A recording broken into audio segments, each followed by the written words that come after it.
and welcome to the Miriam Knight Show. My guest today is Aleya Dow. Now, Aleya is a sound healer, energetic practitioner, minister in the state of California, doctor of Oriental medicine in New Mexico, and a licensed acupuncturist in Colorado. My goodness, she does get around. She has been an alternative healer for 20 years. Now, Aleya graduated from Lewis and Clark University in Portland. Yay, Portland. And earned her master's degree in Oriental medicine from the Southwest Acupuncture School in Santa Fe, New Mexico. She practiced in Telluride, Colorado for 7 years before moving to Santa Barbara, California, where she now serves an international clientele as a spiritual guide and sound healer.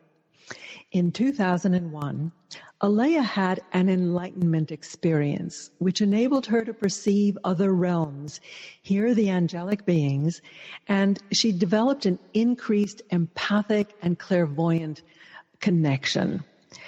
Sounds True released her Light Body Healing album in August of 2014, and her first book, 7 Cups of Consciousness, Change Your Life by Connecting to the Higher Realms, will be released this September from New World Library. I had the pleasure of reading a galley copy of this book, and I'm really excited to welcome her to the show because I think it's a fascinating book. So without further ado, welcome Aleya. Thank you, Miriam. It's an honor to be here. Well, I remember we discussed your sound healing album a number of years ago, and it's fascinating to see how you have moved from sound healing to being kind of a full-blown, clairvoyant, connected person. How did that happen? Well, as you mentioned, in 2001, I did have that enlightenment experience. And so my awareness of other realms, beings, people's feelings, their thoughts, their emotions, it was like getting x-ray glasses and deep diving into people's experience, my experience, the experience of living consciously in a multi-dimensional reality. So being able to pick up information about the physical dimension, obviously, but then also having this ability to receive information from these other realms that do surround us all the time. And so it took me about 5 to 7 years to really integrate that heightened awareness, that level of sensitivity, while maintaining a certain level of sanity, and then over time developed these tools and concepts that I wrote about in the 7 Cups of Consciousness. And it might sound like overnight I just became, the author or the sound healer, but really in truth it's been 2 decades, over 2 decades of slowly cultivating this awareness, these gifts, this capacity. I started off as a massage therapist, when I was 20. And so working with people one-on-one, and then that 2001 experience really opened it up to a whole different way of perceiving and then integrating that. Do you think that these abilities are latent in everyone? Or I do. But you have to want it, and also the soul. There's a wisdom factor. When you have high levels of sensitivity and you haven't mastered compassion or patience or trust or empowerment, that level of sensitivity is going to be really, really unsettling. And so I think that our souls are inherently wise and only open us up to what we truly can handle. And I really focus on cultivating compassion and empowerment and connection with the essence so that as we awaken and evolve and become more sensitive, we can handle it with grace instead of being totally freaked out by it. Now, that's very interesting because I've also interviewed a lot of people who have had these sudden, almost catastrophic awakening experiences, which did indeed freak them out. And it took them time to get a handle on them. And first of all, to learn to trust it and to believe that it was something real and not just their imagination. Right. Now, working with clients, you have had sufficient opportunity to get feedback from them to give yourself the confidence that you're tapping into something real. Was that a process that has changed for you over time? I think each time I work with somebody, I get deeper insights and gather more tools, and people give me feedback of what it's like for them, and then really brainstorming and having it be a collaborative process of, if you're picking up on this information, how can we shift it so that it's an empowering experience instead of something that's really frightening? And when I say the average person does have these, everybody has these latent abilities deep within them, but in general, most people have a wisdom that they're not going to blow it so wide open that they literally can't handle it. There's absolutely no way to integrate it. Now, I'm not saying that that's always a graceful process. And there are definitely people that I have met who have had enlightenment experiences and their awareness is just blown wide open and they weren't able to handle it. But in general, that's a fairly small number, small percentage. I think most people, first of all, might not even be aware that they're spiritually growing and evolving, and then when the top comes off, they have this awareness, and then they're forced to go gather the tools that can help them deal with that sensitivity. But yes, when I work with people, I definitely have been cultivating every single day. I learn how to help somebody with a heightened level of awareness or sensitivity from a positive, empowering perspective. Now, as a healer, you are using this intuition, this sensitivity, to heal other people, to get to the root of their issues and to help them manage it or resolve it. But you've also used this sensitivity to guide yourself in your own life. Absolutely. That's why these tools are so fascinating. That's also why I found your book so fascinating, because you are sharing the fruit of your 20 years of hard-earned wisdom. Maybe longer. Definitely. I mean, the empathic sensitivity is really intense. You will feel other people's emotions and think they're yours, or physically feel the pain of another person and feel like it's yours, or rather mine. And so every single tool that I share with people, I too have walked that level of sensitivity or that challenge. I kind of think that we can't guide someone through a terrain if we haven't walked it ourselves, or if we haven't at least empathically felt what's going on for that person. So I think of it as great research and a major compassion building exercise, a constant reminder of the level of perception of disconnection or fear that people live in if I'm empathically feeling that. So I don't get reactive to that empathic sensitivity like I used to. I really look at it as a learning experience that gives me information of then how to help somebody out of that energy and into one that is more empowered, or to literally use that challenging energy to grow even stronger and more evolved. Now, you describe the sort of elements in your awareness that have helped you develop these tools. You talk about your higher self. You talk about your body diva. You talk about your team. Let's start with the higher self. How do we understand that? I think of the higher self as the energetic aspect of you. We are physical beings. We're having a physical experience, but there are these other dimensions where we do express ourselves.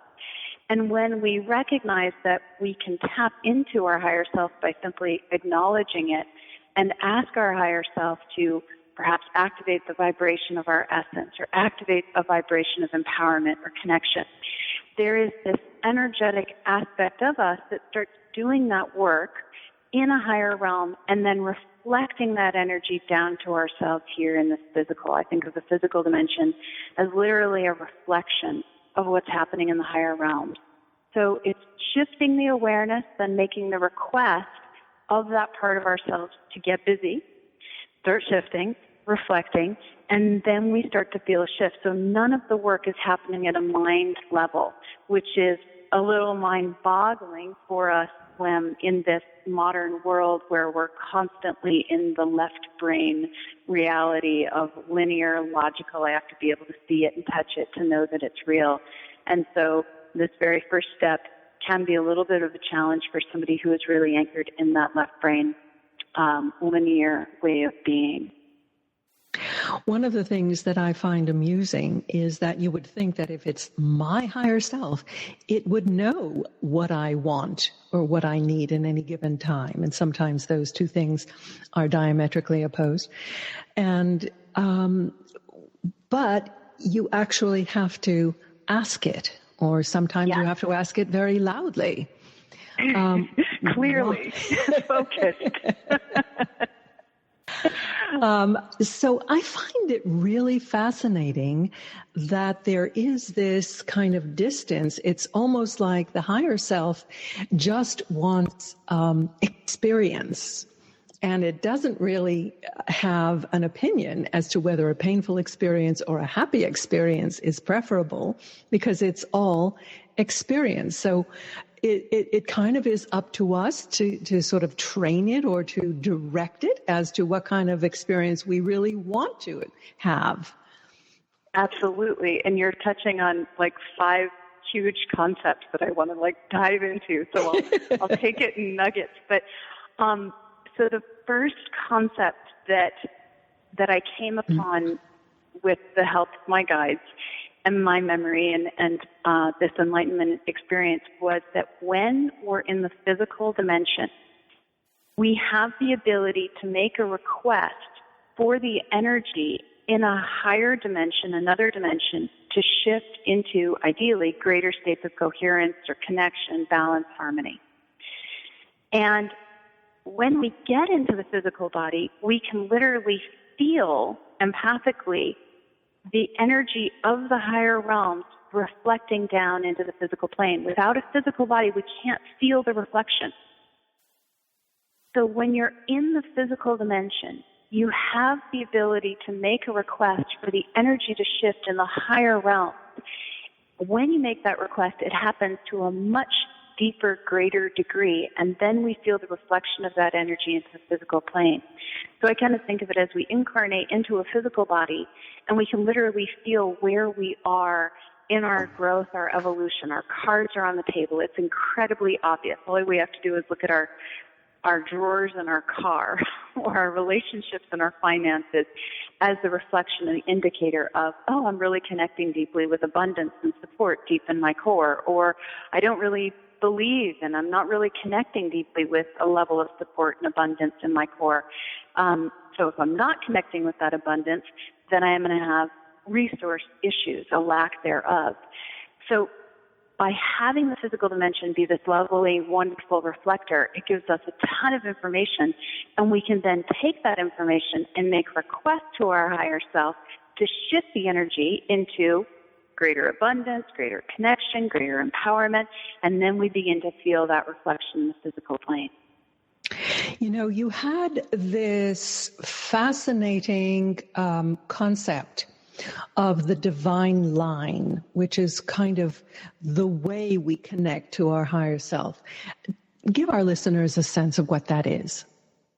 We have a river of light that flows within us, kind of like a tube or a column, and it flows right on the front of the spine. And anytime we want to make a request to our higher self, we actually literally have to get online. Just like if you want to send an email, you have to plug yourself into the internet or connect with your wireless connection, getting online. And the easiest way to get online and get in your divine line is to take a deep breath in. Every time you inhale, you have the ability to literally pull yourself into this column of light. And then I actually like using the exhale to ground and anchor yourself into this inner river of light. The moment you bring your awareness into this inner river, just 5%, 10%, 50%, the more you do it, the stronger it gets. You immediately gain access to your higher self, your energy self, and you can then ask your higher self to work with your energy field, the guide, to activate particular vibrations, release issues that aren't yours, clear energy that doesn't belong to you, send information to people that you might have information that you might have that can help them. And so by closing your eyes, taking a deep breath in, imagine pulling yourself into that inner river of light. Invite your higher self to use your energy fields to pull all of your energy and awareness into this divine line. And imagine holding your awareness in this column, this tube. Imagine a stream of light flowing there that is your essence, that is absolutely perfect, beautiful, connected, and whole. Imagine finding every vibration, every resource, every quality you yearn for in this inner river, nowhere else. Find your self-worth in your inner river in direct connection to the light that flows within you. And the more we look for our resources, what we need in our divine mind, the more connected we get, the more empowered, the more full. And then that energy that you're connecting with in the inner river starts reflecting into your outer world. So this has a totally practical use. It's not particularly esoteric. It's really both the way one affects one's reality as well as the means to use in order to affect your reality. Yeah, so, absolutely. It's the core piece. It's like step one, take a deep breath and pull yourself into that place that is connected, perfect, peaceful, calm, whole. And when we're in that place, our entire reality starts changing in a good way. I also like your visualization of getting into a glass elevator and going up and actually having a little confrontation with one's higher self. So in the book, I do give a couple options of how to get into that higher self state. And everybody's different in what works for them. You can hold your awareness in your divine line and immediately sense your higher self around you in the same time-space continuum. Or you can travel up your divine line. You do want to firmly attach your divine line to the front of your spine. It's sort of like anchoring onto the front of the body before you travel, so the body doesn't feel like, wait, where's my rider going? Freaks out. So you travel up, anchor onto the front of the spine, using your higher self, your energy fields. You travel up that elevator shaft, glass elevator shaft, to your higher self. You could imagine yourself like on a penthouse floor or on a cloud or an eagle soaring. And then you get a different perspective of information that you can gather. There's the timelessness, the limitlessness of resources, the energy, vitality. And so everybody's different. Some people go to the higher self just holding their awareness on the front of the spine, and some people travel up. I do both. If I'm feeling really disconnected and really struggling and highly empathically sensitive, I will actually travel up my divine line to my higher self. If I'm pretty much in the zone and having a good, calm day, then I can feel my higher self right around me as I hold my awareness on the front of the spine. So it can change. Interesting. Now, the next cast of characters in this drama is the team. Tell us about the team. The team can be a little drama on occasion, but they can also be the greatest resource and support. So I think of the team as the imaginary friends that we might have had as children.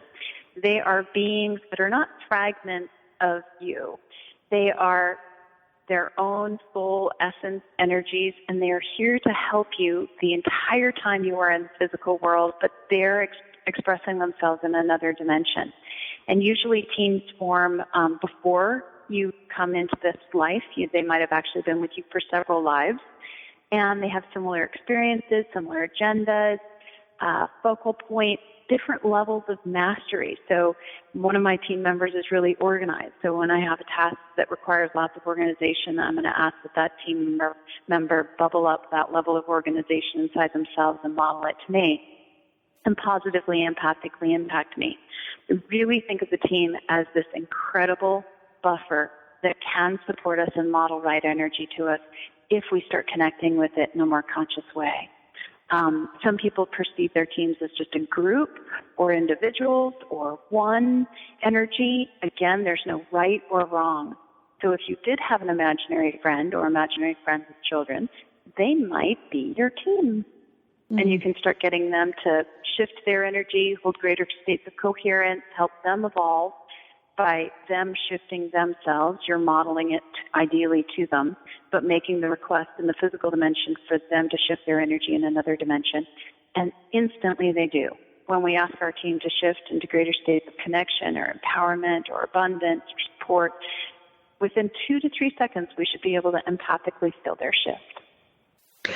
I have heard many different descriptions of one's team, but the essence of having a team is consistent.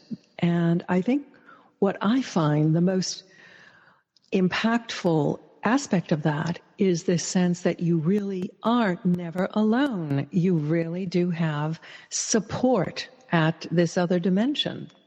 Is that Absolutely. the way you felt when how was it when you first felt your team? Well, after that enlightenment experience, they completely came online. It was like they were, 3 inches from me. And I also was gifted with the angelic Bluetooth. Came in very handy with high levels of sensitivity. And so I could literally hear them, feel them 24/7. On occasion, I did have to ask them to be quiet, especially when I was sleeping, right? Like, you guys, I need to sleep. Or if I was having an intimate moment with a boyfriend, I would ask them to leave the room. And they did. They were very respectful of my privacy. If I was in the bathroom and I needed some privacy, I would have them leave the room.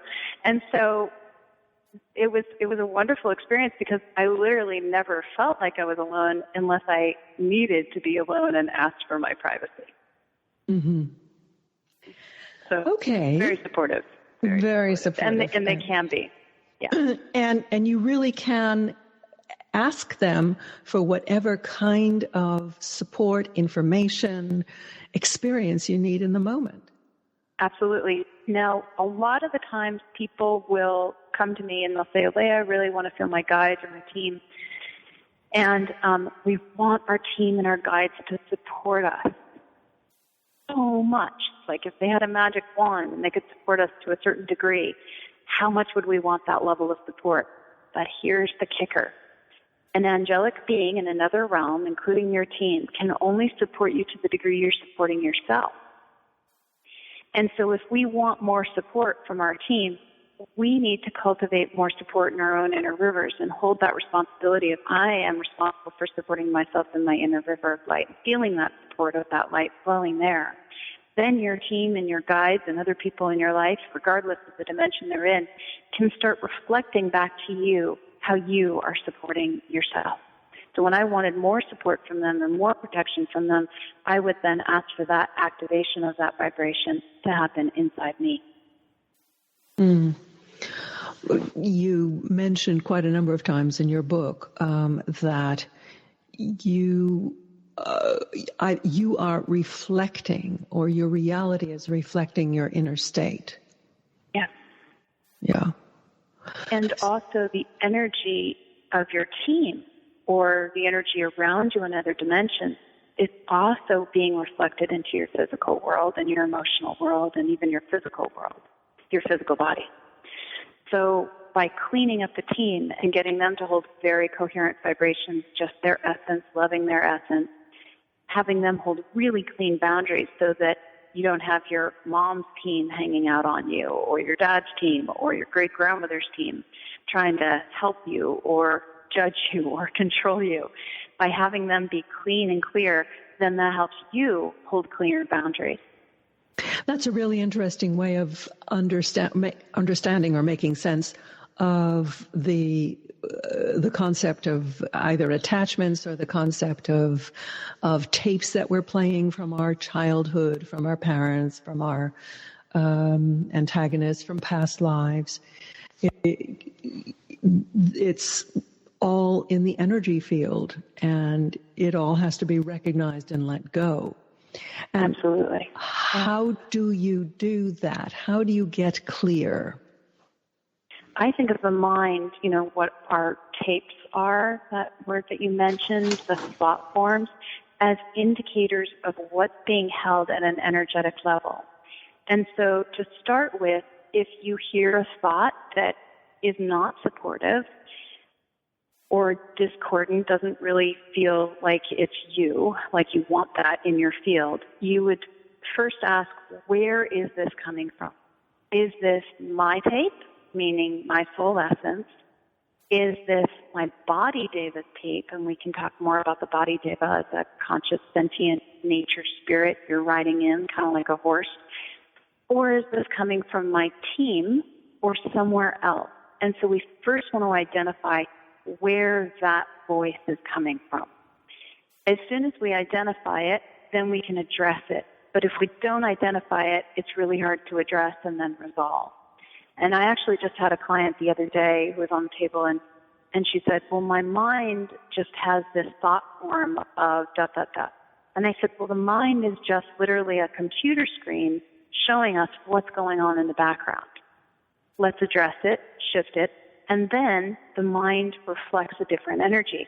And so as soon as we did the protocol, the clearing, the release, I said, okay, now see if you can find that thought form now, or that emotional charge of that thought form.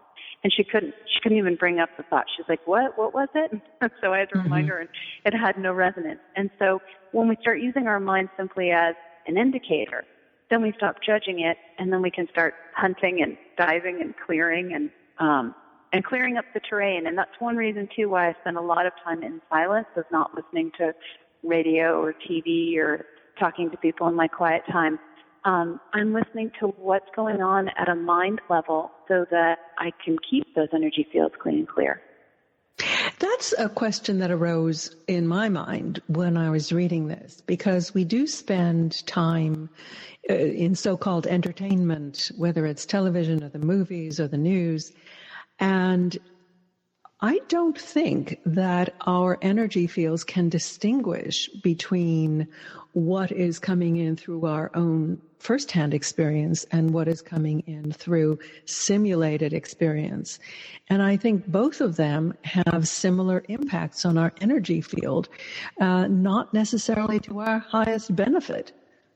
Yeah, not always. I mean, it depends, too, on what we're engaging with, what kind of music or media or books even. I'll have experiences where I'll be reading a book, like just an entertainment book, and I'll start dreaming about the characters and empathically processing some of the characters' experiences. Now, it's all a research experiment, right? Like research, gathering information, building compassion for people, regardless of whether it's real or not real. And so I think that we can train our energy fields to be discerning. Is this ours? Is this someone else's? Am I processing something at a mass consciousness level? And so it's just a discernment call, but then having enough time that is quiet time so that we can discern what truly is our essence energy compared to challenges that other people might be engaging in. You raise an interesting point when you say that you're empathically processing information from, a show or a book. And that's what we're here to do. We're here to experience and to process and to grow and learn. But all the different ways of bringing this together into our lives and get a handle on it are so complex. And I love that you brought them together into this book. I mean, you kind of poured into these 7 cups of consciousness all that experience and all that clarity of understanding. So why don't you tell us what the 7 cups of consciousness are? I'd be happy to. And then share kind of just like 2 core concepts that all of those 7 culminate into. The very first concept speaks about the idea that we live in a multidimensional world. We have the physical plane, but then there's other dimensions that affect our reality and where we exist. The second concept talks about the idea that we are never alone. So we have a team of beings that surround us. They hold very particular vibrations. They can be a great buffer, protector, and positive empathic experience for us. And then the third concept talks about being personally responsible for the reality that we create for ourselves. And how every single challenge, and then the actually have to refresh myself because I'm having, when you bring in concepts and then those concepts continue to evolve. So that third concept talks about how our internal reality is creating our outer world, and we get to be personally responsible for what we are holding inside ourselves and then what we are reflecting, how we're reacting to the energy in our outer world and our inner world. And then that fourth concept talks about how every single challenge we have can be an opportunity to grow, learn, and evolve, become stronger. And there is a core piece in the fourth concept where if we realize that what our souls are here in this world doing is cultivating very particular qualities, vibrations in our divine line. So I might expose myself to coffee or to drama or challenge or upset or beautiful experiences of joy and pleasure, all to get a very particular vibration activated in my divine line. And so that fourth concept just has that central point to it. The fifth concept talks about how we are in a human body that I think of as a nature spirit that has its own unique consciousness, and it too is going through its own evolution. And the more that we hold a space for our body to evolve, the more empowered it gets, the happier it gets, the more it can manifest and create because it is of this world. Sixth concept talks about how your soul has grown and evolved over lifetimes and that you've cultivated a certain amount of wisdom and mastery, inner gifts, inner vibrations. And those can be a huge resource to you, your greatest support and your greatest protector. And we ideally want to be using our gifts on ourselves, for ourselves, and modeling that in the world. And that takes us out of being the codependent server or codependent individual in relationships into a co-creative one. And then the seventh concept, my favorite, is you are perfect. There is a river of light that flows within you. We talked about the divine line. And when you connect with that divine essence aspect of yourself, you start radiating that to a greater degree, being in greater coherence with who you truly are. Those are the seven concepts. I find that I particularly resonated with change your inner world, because so often we feel powerless in the face of the onslaught of reality of things that are happening to us. We go into this kind of victim mentality. And it's by making that internal switch that we are not victims, that we are actually the designers of our experience, and that we can choose to experience things differently by reflecting them from the inside out, that we move into the power. Yeah, it is. It's a huge piece, that third cup that I sort of bobbled for a moment there when I was explaining the concept. But that's the hardest one to actually really wrap our heads around and begin to do, because we can get so bogged down by the challenges and get so focused on the outer. And the shift is to really take it internally of, okay, so I've got this financial struggle. Where am I not connecting with my deep inner resources? Or everyone's rejecting me. Where am I rejecting my own light that flows within me? And when we make that shift, it all starts to change. Now, the concept that I found a little challenging to understand was the idea of this body diva. Tell us about that. The body diva is 80% water. The planet is 80% water, at least if you're hydrated. Ideally, the body is 80% water. And there's minerals and air, the elements of this earth literally make up your physical human form. And when I had my enlightenment experience, it was very, very obvious, my conscious awareness that I hold as a soul when I'm not in a human body, and then having the awareness of my river of light, soul essence, on the front of my spine, and then literally feeling a nature spirit around me that had a completely different consciousness, much more primal, all about survival, getting the physical body's needs met. And over time, it actually took me several years to get my body diva to even acknowledge me or acknowledge itself. And every day I would wake up and I'd say, "Morning, Body Deva. How are you?" And I could sort of see her very quietly in the background, but not really engaging. And then over time, my Body Deva did start to engage with me and have conversations. And now it's kind of like having two voices. One is mine, and then one is what my body needs, what my body wants, her level of evolution. And it's not disassociation, because I really checked in with that for several years to make sure that it wasn't disassociation. And then the more I work with my clients, the more I recognize that the body has its own unique consciousness. And when it gets recognized and it starts evolving in its own unique way, the body gets really happy, and it starts cultivating greater degrees of self-love, greater self-control, personal responsibility, empowerment. And we will over-identify ourselves with our body. That is just something that naturally happens. We literally think we are our human form. And the more we bring our awareness into our divine line, river of light on the front of our spine, and start identifying ourselves as a beam of light, the easier it will then become for the body to recognize its own unique essence. You did mention that the body has its own divine line that goes through the spine, and then the essence of us is in front of the spine, and that they do connect and they do have dialogue through the chakras. How does that work? Yeah. So the body, as you mentioned, that Body Deva divine line literally runs through the spinal cord in the spine, in that bowl, around the vertebra.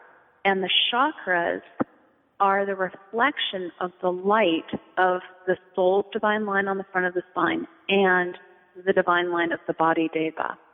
If the divine line of the soul is lifting, bubbling off the front of the spine at a particular area on the front of the spine, it will negatively impact that chakra. That chakra will be closed or congested. Information, energetic information and light is not seamlessly passing back and forth between these two divine lines. And so any part of the body that is struggling physically with pathology, we would want to check the attachment of that divine line of that soul to make sure that it is firmly attached to the front of the spine, that there are open lines of communication between these two rivers of light. Does that answer your question? Yeah, it's a very intriguing way of visualizing it. And how you actually posit that the Body Deva has its own higher self. And then we have our higher self, and then we get our higher self to talk to the Body Deva's higher self. It's like my people will speak with your people. It's exactly a bit challenging to wrap one's mind around. How do you actually get the kind of integration or collaboration that you want? Well, you get to think about how you want to be inside yourself. So do you want to treat yourself with a certain amount of respect or love, or have there be a gentleness flowing deep within you? And so when you think about the primary relationships you want to have with your own essence, get that clear. And then you begin to activate that, asking your higher self to use your energy fields to activate those vibrations in your own divine line. Then you could use your crystal elevator shaft and travel up to your higher self. And then you can ask your higher self to connect with your Body Deva at the level of its higher self. The body has its own energetic aspect, just like you do. Your body, on the other hand, though, is physical, whereas you're not. You are a soul essence, etheric being having an empathic experience in a human body, but you're just a beam of light. Your physical body is physical, and it also has an energy self to it. So you ask your higher self to connect with the energetic aspect of your Body Deva, and you start allowing for that connection, that communication, relay of appropriate information to happen between your higher self and your Body Deva's higher self. And you will begin to feel a deeper level of connection happening as it gets reflected to you here in this physical plane. If you want to have a particular relationship with your body, you would first feel your relationship that you're having with your essence. Then you would invite your body deva to start connecting with itself in a deeper, more connected, respectful, loving way. And then as you're holding it inside yourself in your inner river, your body deva is connecting with itself in its inner river and at the level of its higher self in that way. Then the two of you can begin reflecting this energy that you are holding inside yourself upon each other. We can never ask somebody to treat us with respect if we're not respecting ourselves. Really, this is a little heresy, but it's not your job to love your body. It's your job to love your river of light. It's your body deva's job to love itself. And as it loves itself, its light that flows in its own divine line, then you start reflecting this beautiful self-love upon each other into the physical form, into the energetic fields that are overlapping. So when you have multiple lifetimes, do you get the same body deva? From my perspective, yes. But there might be people that have a different perception of that. I have memory of riding in my body in different forms. She was not always in a human form, right? Like she's been a lion before or a whale before, and I have memory of riding in her in different forms.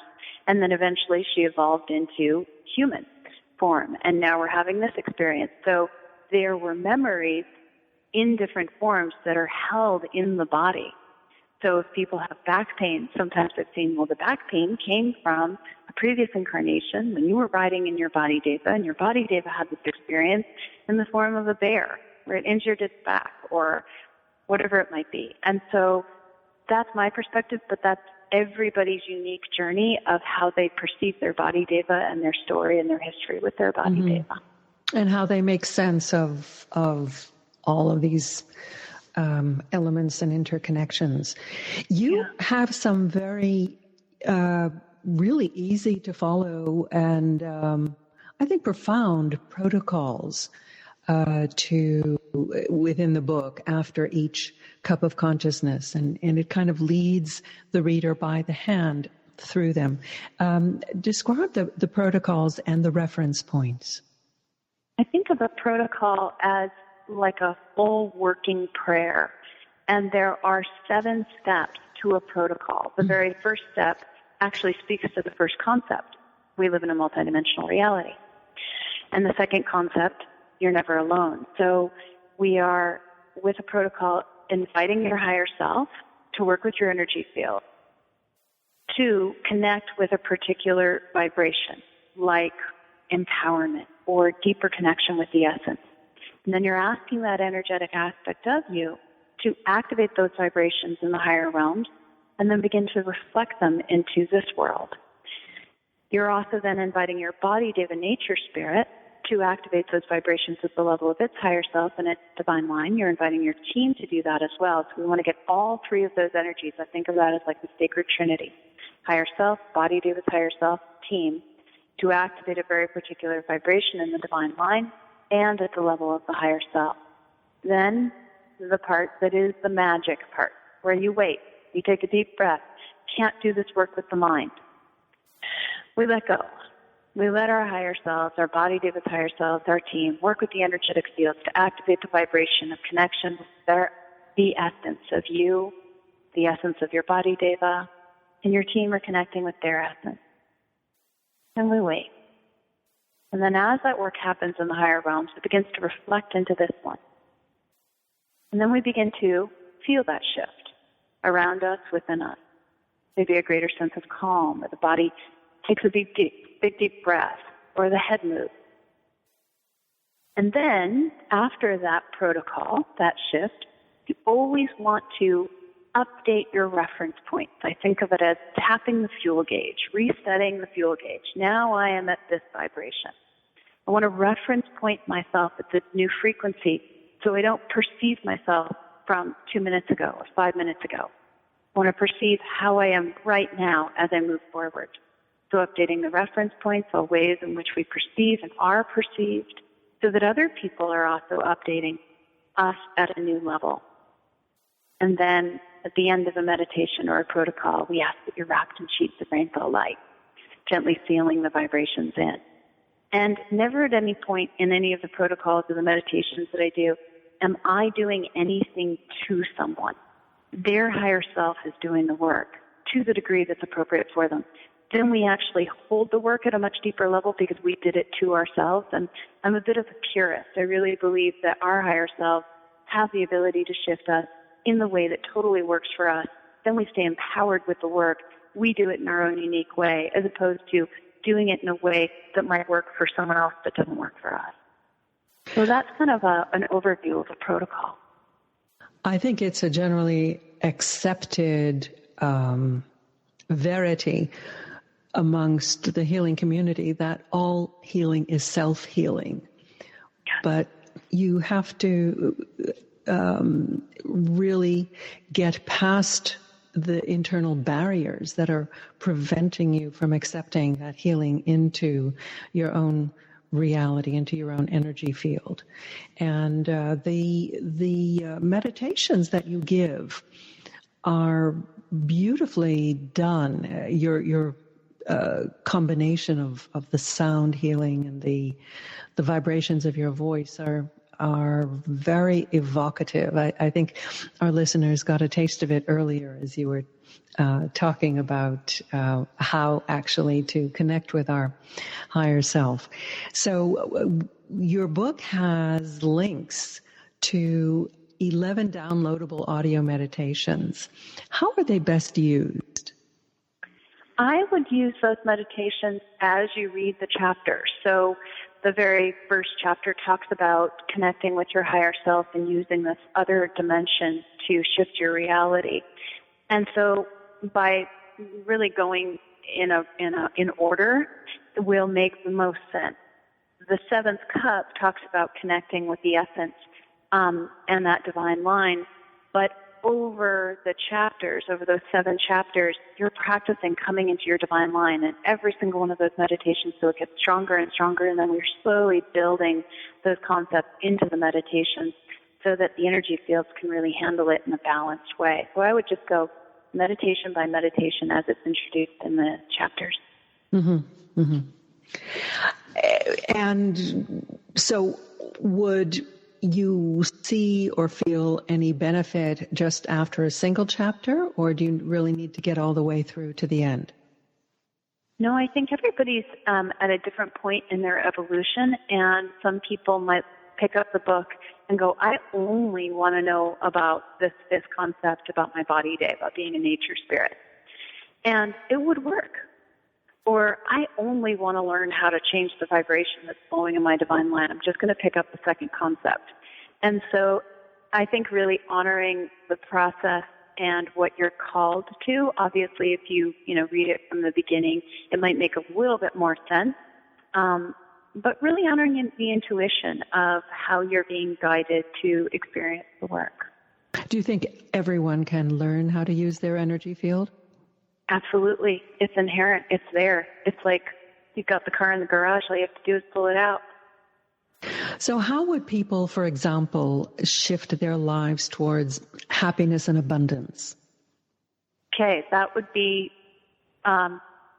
bringing your awareness into your divine line. So you would take a deep breath in, like your life depends on it. Pull yourself into your inner river. Get in there. Use the exhale to anchor yourself into that divine line. And then just imagine being in this inner river on the front of the spine as much as you possibly can.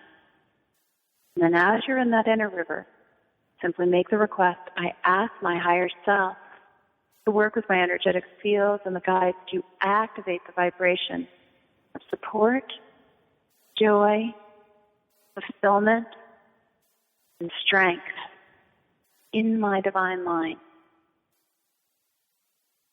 Keep holding your awareness in your river, in your inner river. You imagine some energetic aspect of you working in the higher realms with your higher self, your energy field. Swirling colors, vibrations, sounds, shapes that all carry those qualities. Your higher self is immersed in those qualities, activating those qualities in your divine line. Holding that in the inner river. Until you start to feel little ripples you sense a flow of joy, support, fulfillment, strength, like an inner abundance flowing in the inner river on the front of the spine. Then you invite your body, divinate your spirit to do the same, using its higher self, its energy fields. You're modeling that energy to your body. You invite your team to activate those same vibrations in their own divine line. So all three of you, your body, and team, are holding those vibrations. And you hold that, ideally, for 2.5 minutes a day. Update your reference points on ways in which you perceive. Look for your support, your joy in your inner river, nowhere else. Pretend the outer world's not going to give it to you. Get it inside. As you get it inside, feel it inside, begins to reflect into the outer world. You can also invite your higher self, or imagine your higher self engaging in those vibrations in a higher plane.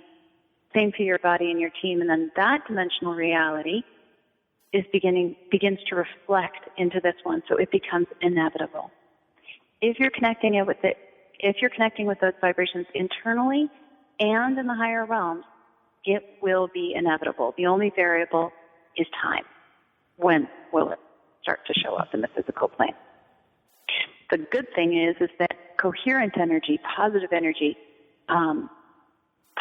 high vibration energy like joy, support, empowerment, is much more coherent than fear, anger, and loss, which means coherent energy manifests much more quickly in our outer world than discordant energy.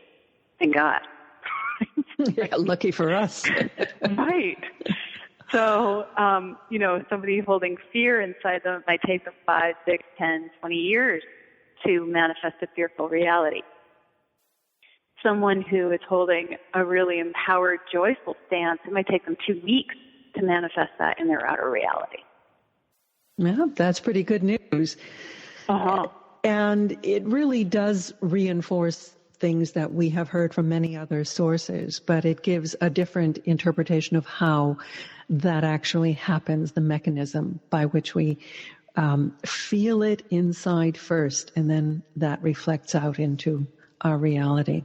So you have a book circle that you're going to be starting shortly. Tell us about that. I am. I'm so excited about it. So I'm going to be doing, about a month after the release, I'm going to do and the release is in September, is it? Yeah, September 15th, 2015. Mm-hmm. And then what I'm going to do is a month after the release, I'm going to do a live and recorded tele-webinar. And people will be able to ask me questions about each chapter. So the first book circle will be covering the first chapter, the second book circle, the second chapter, and we'll do this for actually 14 weeks, every 2 weeks. So we'll cover all of the chapters. I'd have to be like 16 weeks because chapter 8 talks about empathic sensitivity, which is a whole component in and of itself.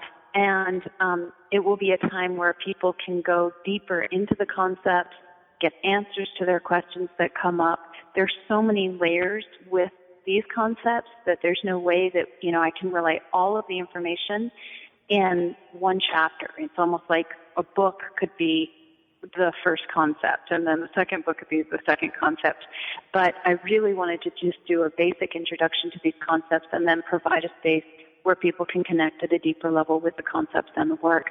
In this, it'll be included if you purchase the book. It's free, and then it'll be recorded so people can then access the archives of it with the online resources.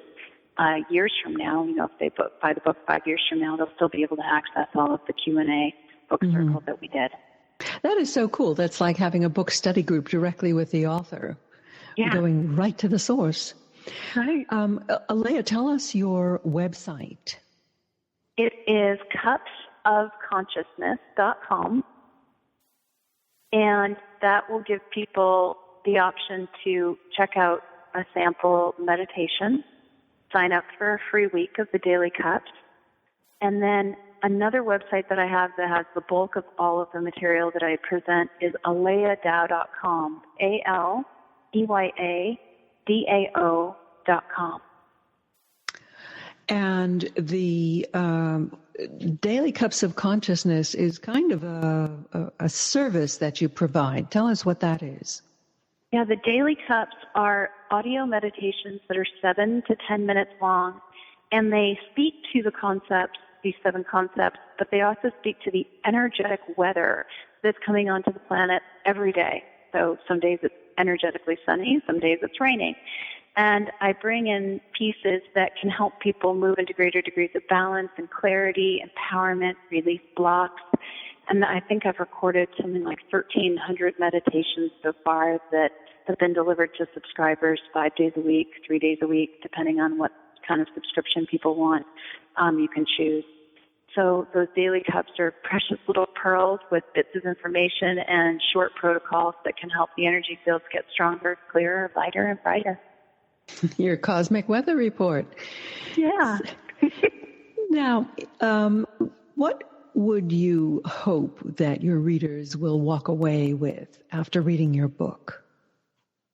I think empowerment and clarity would be the 2 pieces of really bringing more and more awareness into that part of them that is absolutely perfect and whole and connected all the time.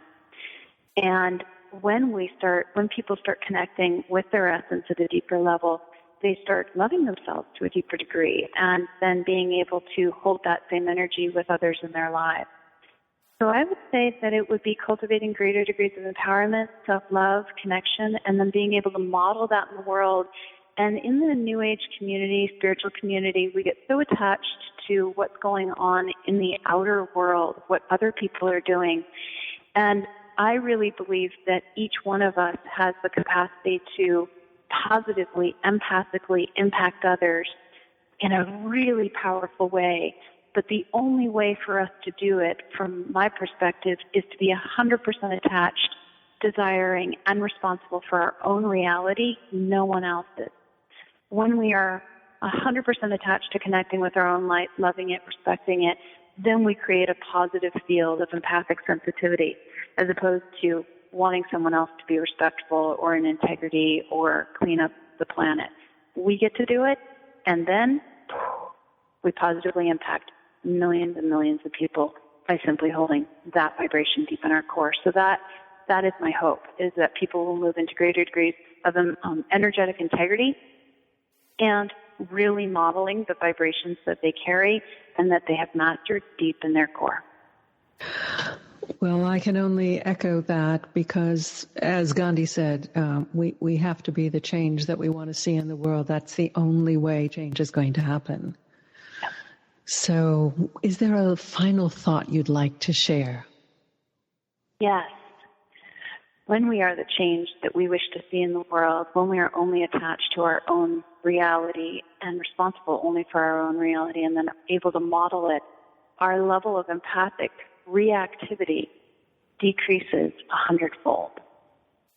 So we start to feel our essence, our peace, and our calm to a much greater degree than the struggle and the challenge around us. And my sense is that the audience listening are light workers. They are the people that are kind of on the beginning of the wave that the planet has been immersed in for a while now. And we really do want to be modeling the energy. And so holding the light within will not only improve the planet, but also improve your own personal life. We have been speaking with Aleya Dow, the author of 7 Cups of Consciousness, Change Your Life by Connecting to the Higher Realms. Her website is cupsofconsciousness.com or aleyadao.com. That's ALEYADAO.com. Aleya, thank you so much for being with us today. Thank you, Miriam. And thank you all for listening. I'm Miriam Knight for New Consciousness Review. I hope you'll visit our website, ncreview.com, where you'll find lots more interviews, book and film reviews, and our exciting multimedia magazine.